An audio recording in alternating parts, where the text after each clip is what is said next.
जैसे कि दोस्तों मैंने पिछले वीडियो में बहुपद में चर और अचर के बारे में बताया था। तो दोस्तों आज की इस वीडियो में बहुपद के प्रकार बताएंगे, बहुपद के प्रकार या भेद।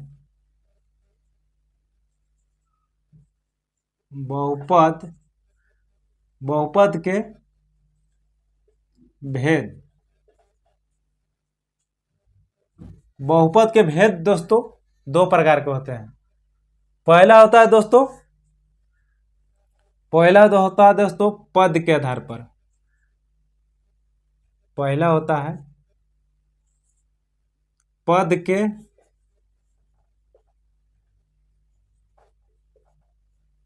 आधार पर। दूसरा होता है दोस्तों घात के आधार पर। दूसरा होता है घात के आधार पर। तो दोस्तों ये दोस्तों 8वां 9वां में पढ़ जाता है। जो पद के आधार पर होता है ये 8वां 9वां में पढ़ा जाता है, और ये दोस्तों घात के आधार पर है जो 10वां में पढ़ा जाता है। तो हम लोग का सबसे ज़्यादा इम्पोर्टेंट है दोस्तों घात के आधार पर पढ़ना, और फिर भी पद के आधार पर आज हम थोड़ा बहुत देख लेंगे इसके बारे में भी दोस्तों। तो सबसे पहले जानते हैं पद के आधार पर। पद के आधार पर जैसे कि दोस्तों हो जाएगा 2x + 5। तो दोस्तों आप देख सकते हैं ये दोस्तों एक पद हो गया, ये दो। तो दोस्तों ये द्विपदी बहुपद हो जाएगा दोस्तों, ये हो जाएगा द्विपदी बहुपद। और जो x खाली है इस दोस्तों एक पदी बहुपद हो जाएगा, ये एक पदी बहुपद हो जाएगा। और तीसरा हो जाएगा दोस्तों 3x² + 2x + 5। तो दोस्तों ये हो जाएगा, देख सकते हैं एक पद, दो पद, तीन पद। तो दोस्तों ये हो जाएगा त्रिपदी बहुपद। त्रिपदी बहुपद ये हो जाएगा दोस्तों त्रिपदी बहुपद। और एक और बता दें दोस्तों 4³ + 3x² + 4x + 5। तो दोस्तों आप इसको भी देख सकते हैं, एक पद हो गया, दो पद हो गया, तीन पद हो गया, चार पद हो गया। तो इसको बोलेंगे दोस्तों चतुर्थ पद। चतुर्थ पद दोस्तों इसको बोलेंगे। तो दोस्तों इस तरह से पद के आधार पर होता है। खाली सिंपल देखना है दोस्तों पद। आप यहाँ तक मतलब इन नहीं कि दोस्तों ये मतलब x को सिर्फ खाली एक पद ही कहिएगा। ये जितना मतलब 4x³ मतलब ये दोस्तों पद हो जाएगा। ये प्लस जो होता है प्लस का इसका मतलब डायरेक्शन होता है। तो दोस्तों ये चतुर्थ पद हो गया, एक पद, दो पद, तीन पद, चार पद। तो इस तरह से दोस्तों पद के आधार पर होता है। तो दोस्तों हम लोगों का ये इस पर ध्यान नहीं देना है, क्योंकि ये थोड़ा बहुत नॉलेज के लिए मैंने बताया हूँ। 10th में ये नहीं पूछा जाता है, तो हम लोग का इस पर ज़्यादा ध्यान नहीं देना है। हमको ध्यान देना है कहाँ दोस्तों? हम लोग को ध्यान देना है घात पर। हम लोग का घात पर ध्यान देना है। तो चलिए इसको पहले मिटाता हूँ।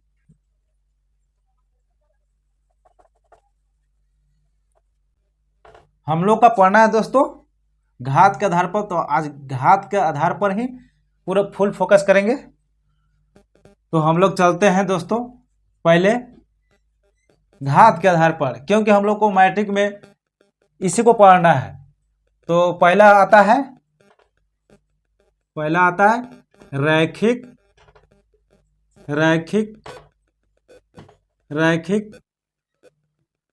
बहुपद।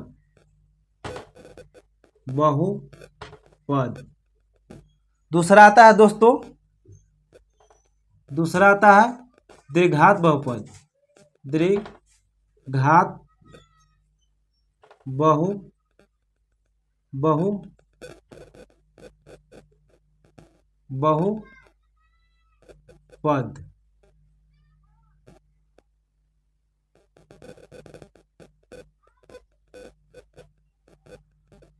तीसरा होता है दोस्तों त्रिघात बहुपद।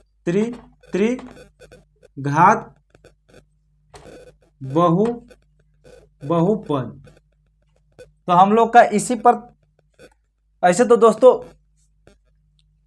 बहुपद बहुत सारा पढ़ना है, अनंत तक पढ़ना है, लेकिन हम लोग को सिर्फ तीन ही पर फोकस करना है। तीन ही बहुपद पढ़ना है, क्योंकि इसी से मैट्रिक में क्वेश्चन पूछा जाता है। तो इसको हम डिटेल में पढ़ेंगे। सबसे पहले रैखिक बहुपद के परिभाषा हम लोग जानते हैं। तो चलिए दोस्तों, सबसे पहले रैखिक बहुपद के डेफिनेशन जान लेते हैं। जिस बहुपद में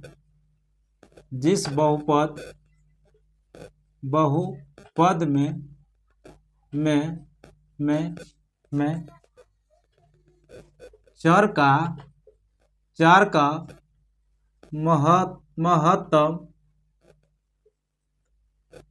महत्तम घात एक हो उसे रैखिक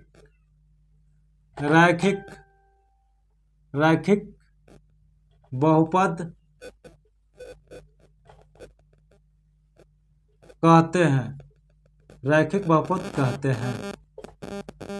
तो चलिए बाबू, इसको हम लोग डिटेल में समझते हैं। जिस बहुपद में चर का महत्तम घात एक हो, मतलब चर माने दोस्तों, चर माने जैसे कि x y z, जैसे कि ABCD की जितने भी मतलब संख्या है वो दोस्तों उसको हम बोलते हैं चर। जैसे कि मैंने पिछले वीडियो में बताया था, अगर इसका घात जैसे कि x+2, अगर इसका घात ऐसा कुछ नहीं है, मतलब कुछ भी नहीं है, तो इसको हम एक मानेंगे, एक मानेंगे। तो इसी के बोल रहा है दोस्तों, जिस बहुपद में चर का महत्तम घात एक हो उसे रैखिक बहुपद कहते हैं। तो दोस्तों अगर यहाँ पर कुछ भी नहीं है तो हम लोगों ने यहाँ पर एक मानेंगे। तो यही हो गया दोस्तों रैखिक बहुपद। इसका एग्जाम्पल होगा दोस्तों x+2। अगर ऐसा कुछ भी नहीं दे ले रहा है तो हम लोग मानते हैं कि ऐसा एक है। अगर हम एक और एग्जाम्पल ले लेते हैं, जैसे कि 2 + 3x, तो इसमें दोस्तों संख्या नहीं देखना है कि इसमें संख्या कितना है, इसमें सिर्फ देखना है कि चर पर कितना घात है। जैसे कि x y z माने ABCD में कितने, मतलब कितना, सबसे बड़ा घात एक के ही बोला जाता है। तो हम देखेंगे कि घात कितना है। तो हम बोले थे इस पर कि कुछ नहीं रहेगा तो इस पर एक माना जाता है। तो ये क्या होगा दोस्तों, ये होगा रैखिक बहुपद। तो इसको दोस्तों ध्यान से देखिएगा, ये मैट्रिक में इस क्वेश्चन को VBI में पूछा जाता है। तो दोस्तों आज के लिए इतना ही। मैं अगले वीडियो में त्रिघात बहुपद,